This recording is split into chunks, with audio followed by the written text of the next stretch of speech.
Hello बच्चों, let's read the question. Question says if x equals to matrix 0 1 0 0 and pi plus qx की power m equals to ai plus px for every p comma q belongs to R, where a and b are scalars and I is two road unit matrix, then a and b are. First option p की power m minus one comma m p की power m into Q. Second option p की power m comma m p की power m minus two into Q की power one.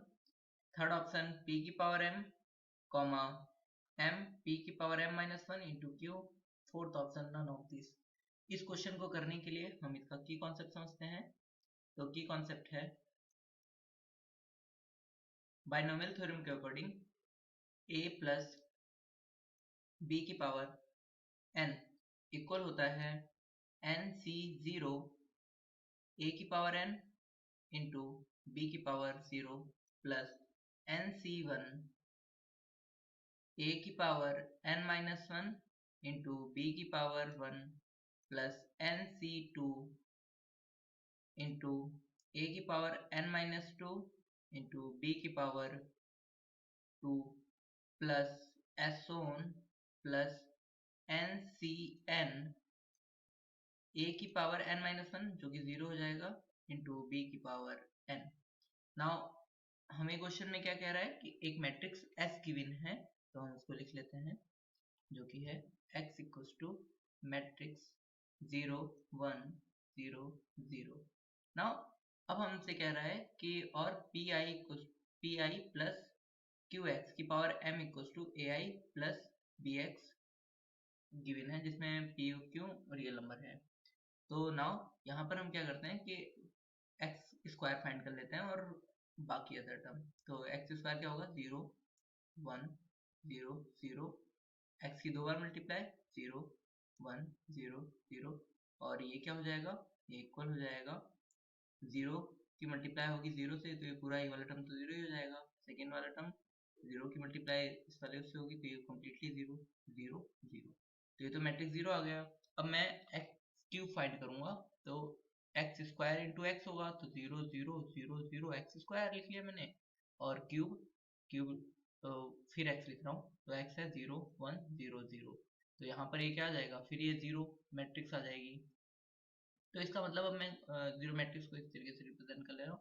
तो x की power 4 और x की power 5 और जितनी भी पावर हैं इसके आगे वो सारी क्या होंगी, वो 0 रहेंगी इक्वल्स टू 0 मैट्रिक्स के. मतलब ये 0 मैट्रिक्स है जिसमें 0 मैट्रिक्स होती है जिसके सारे एलिमेंट 0 होते हैं.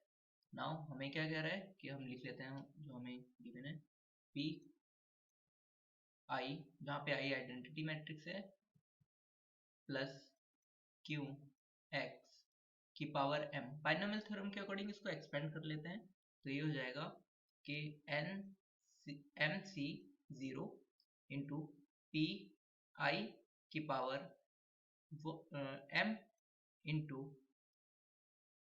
क्यू एक्स की पावर 0 प्लस ये 0 है plus M C 1 P I की power m minus one into Q X की power 1 plus M C 2 into P I की power m minus two into Q X की power 2 plus s1 plus M C M P I की power 0 Q X की power m. अब now हम ये देखते हैं कि इसमें पहला वाला टर्म क्या हो जाएगा, तो वो mc0 है. तो mc0 mcr क्या होता है, m फैक्टोरियल अपॉन 0 का फैक्टोरियल और m माइनस 0 तो मतलब m फैक्टोरियल. तो ये क्या हो जाएगा, ये कट जाएंगे और यहाँ पे बचेगा सिर्फ 1, तो इसकी वैल्यू तो हो गई 1. तो नाउ हम इसको लिख लेते हैं. तो इक्वल्स टू यहाँ पर क्या आया, p की पावर m इंटू आई, ये फॉर्म बन गई. और क्योंकि i की पावर m जो होगा वो i रहता है, i आइडेंटिटी मैट्रिक्स है, इसकी पावर m कोई सा फाइनाइट नेचुरल नंबर हो इसकी वैल्यू क्या होती है हमेशा आई रहती है, इंटू क्यू एक्स की पावर 0, तो 0 पावर 0 है तो इसकी वैल्यू क्या आ जाएगी 1, प्लस एम सी 1, तो एम सी 1 क्या हो जाएगा, एम सी 1 हम कैलकुलेट कर लेते हैं, तो एम फैक्टोरियल अपॉन ये हो जाएगा यहाँ पर 1 फैक्टोरियल और m माइनस 1 फैक्टोरियल, तो इसको लिख सकते हैं क्या, m फैक्टोरियल को m into M minus 1 factorial upon m minus 1 factorial, ये इससे ये कट गया और बचा क्या m, तो इसकी वैल्यू कितनी आई m इंटू p की पावर m माइनस 1 इंटू आई क्योंकि i की पावर कोई भी होगी वही रहेगा, इंटू q x या क्यू एक्स, अब नाउ प्लस इसी तरीके से MC2 की वैल्यू कुछ होगी और P I की power M minus 2 into Q square x square plus S on सारे टर्म। पर अगर हम ये देखें कि एक्स स्क्वायर, तो एक्स स्क्वायर तो जीरो मैट्रिक्स है, तो ये पूरा जो टर्म है वो जीरो हो जाएगा, इसके बाद जितनी भी होंगी एक्स की पावर बड़ी हुई होंगी तो वो सारे टर्म क्या हो जाएंगे, जीरो हो जाएंगे। क्यों, क्योंकि इसमें देखो ये वाले टर्म में देखो एक्स स्क्वायर आ रहा है, फिर एक्स क्यूब आएगा, एस ऑन ये एक्स की जो पावर है वो बढ़ती ही जाएगी, पर हम जानते हैं एक्स की पावर 3 से लेकर फिर जितनी भी पावर थी वो सारी क्या थी, जीरो मैट्रिक्स के बराबर थी, इसका मतलब ये पूरे टर्म क्या हो जाएंगे, जीरो मैट्रिक्स के बराबर।